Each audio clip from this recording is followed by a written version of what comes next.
लाजो गांव के कुएं से पानी भरकर घर की ओर जा रही थी। रास्ते में उसे दूर से एक बुजुर्ग आते दिखे। जब वे पास आए तो उन्होंने कहा, बेटी मुझे थोड़ा सा पानी पिला दो। तो लाजो ने कहा, हाँ हाँ बाबा, क्यों नहीं, ये लीजिए पानी पीजिए। यह कहकर उसने पानी का घड़ा हाथ में लेकर उन्हें पानी पिला दिया। पानी पीकर बुजुर्ग ने उसका धन्यवाद दिया और आगे चल दिए। कुछ देर बाद लाजो घर पहुंची तो देखा कि वे बुजुर्ग और उनके पिता खाट पर बैठे थे। रामधन जी जो लाजो के पिता थे, रतनलाल उनके ही पुराने दोस्त थे जो दूसरे गांव में रहते थे। कई साल बाद वे रामधन से मिलने आए थे।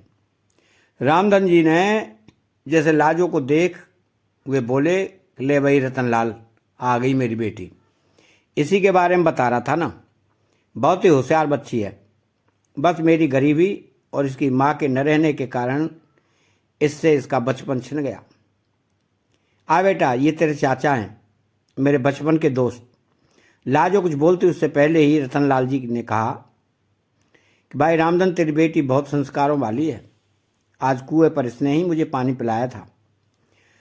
और कोई होता तो पहले मेरी जात पात पूछता, फिर कहीं जाकर पानी पिलाता। तेरी बेट बहुत परोपकारी है। अपनी तारीफ सुनकर लाजो शर्मा कर अंदर चली गई। तभी रामधन ने आवाज़ लगाई, बेटी अपने चाचा के लिए कुछ मीठा ले आ। तो रतनलाल जी ने उसे रोकते हुए कहा कि भाई, मुंह बाद में मीठा कर लेंगे, पहले मैं जिस काम से आया हूँ वो तो सुन ले। हाँ भाई बोल, क्या बात है, घर में सब ठीक तो है ना? रामधन की बात सुनकर रतनलाल ने गंभीर होते हुए कहा, भाई मैं अपने बड़े बेटे के लिए तेरी बेटी का हाथ मांगना चाहता हूँ। अब इस दोस्ती को रिश्तेदारी में बदल देते हैं। यह सुनकर रामधन बहुत खुश हुआ। उसने कहा, बात तो तेरी ठीक है, अगर तेरा बेटा है तो मैं तैयार हूँ। लेकिन भाई मेरी हैसियत तो तू जानता ही है। यहाँ तक मुझे पता है तेरा तो शहर में बहुत बड़ा कारोबार है, कहाँ मैं और कहाँ तू। तो रतनलाल जी ने कहा कि पैसा की तू चिंता मत कर। मेरे बेटे के लिए कई कई बड़े घरों से रिश्ते आए, लेकिन मैं एक ऐसे बच्चे को अपने घर की बहू बनाना चाहता था जिसमें संस्कार हों। वो मैंने तेरी बेटी के अंदर देख लिए। तू बस हाँ कर दे, बाकी सब कुछ मेरे पर छोड़ दे। रतनलाल जी की बातें सुनकर रामधन ने तुरंत हाँ कर दी। ऐसा घर बैठे रिश्ता आए तो कोई भी मना नहीं कर सकता। किवाड़ की ओर से लाजो यह सब सुन रही थी। रतनलाल जी ने आगे कहना शुरू हुआ कि हाँ, ये बात हुई ना खुशी की, अब जल्दी से मिठाई मंगा, अब मज़ा आएगा मुंह मीठा करने में।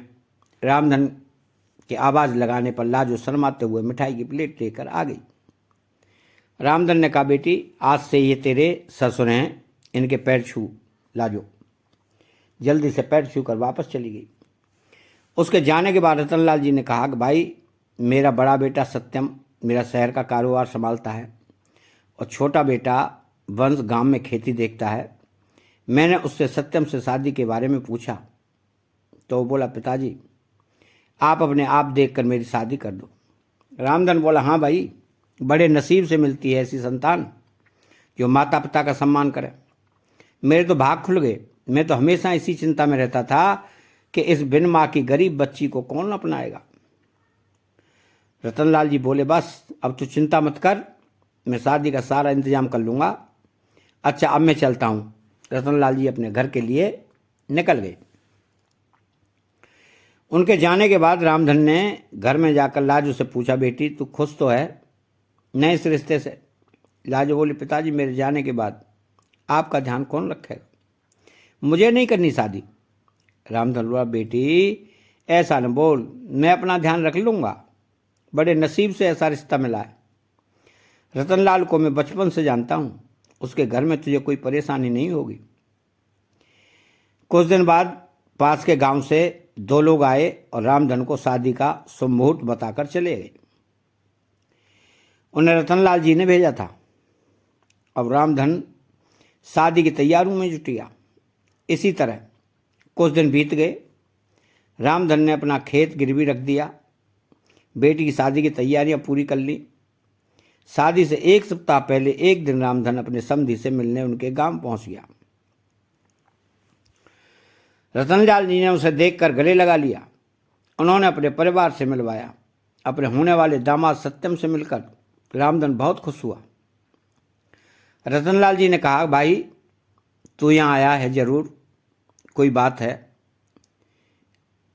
बता क्या बात है। तो रामधन हाथ जोड़कर बोला, नहीं भाई, मैं तो बस ये बताने आया हूँ था कि मैंने शादी की सारी तैयारियां कर ली हैं।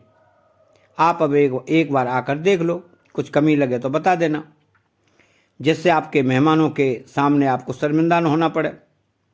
तो रतनलाल जी ने कहा, हाँ हाँ मुझे पता है, तेरे पास एक ही खेत था, तूने वो भी गिरवी रख दिया, उसी पैसे से सारी तैयारियां की है। तुझे मुझ पर विश्वास नहीं था ना? जब मैंने कह दिया था कि मैं शादी की तैयारी कर लूंगा, फिर तूने ये सब क्यों किया? रामधन आश्चर्य में पड़ गया।